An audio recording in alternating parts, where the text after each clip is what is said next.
Anchoring is the most funny yet most scary bias in cognitive thinking. Let me explain. Dan Ariely is a professor of psychology and behavioral economics.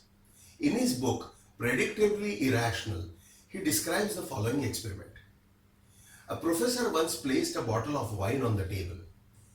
He asked his students to write down the last two digits of their telephone number. Then, pointing at the wine bottle, he asked the students to decide what amount would they be willing to spend on it. The students had no idea of the value of the wine bottle. It was found that students who had higher numbers, telephone numbers, offered much higher amounts for the wine bottle than students with the lower numbers. What is the connection with those two digits of telephone numbers with the potential value of the wine bottle? None. But this is how our mind works. When there is a lack of information, our mind will anchor itself to any piece of data, whether relevant or not.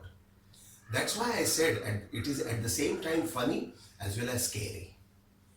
Anchoring is defined as the common human tendency to rely too heavily on the first piece of information offered when making decisions. Salespersons routinely take advantage of this. They would throw a figure as potential price, which is way higher. And of course it is negotiable. But the anchor is set at a higher price, whether you are aware of it or not.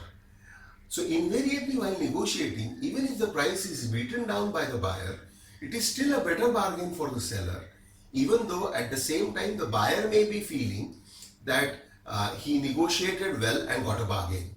Over the years, I have seen many investors have these mental targets while doing stock transactions. They will aim to buy a stock below a particular price or target to sell it above a particular price. They are fixated on these particular price levels, and if you ask them for a rationale, they don't have any.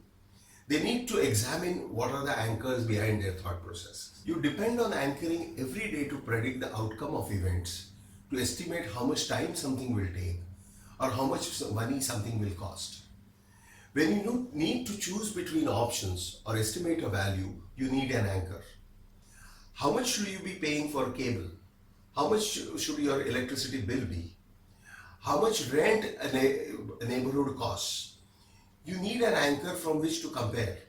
In a situation when someone is trying to sell you something, they are more than happy to provide one. The problem is, even when you know this, you can't ignore it. This is Yogin Samnis and you are watching the VSK YouTube channel. Do subscribe for more updates.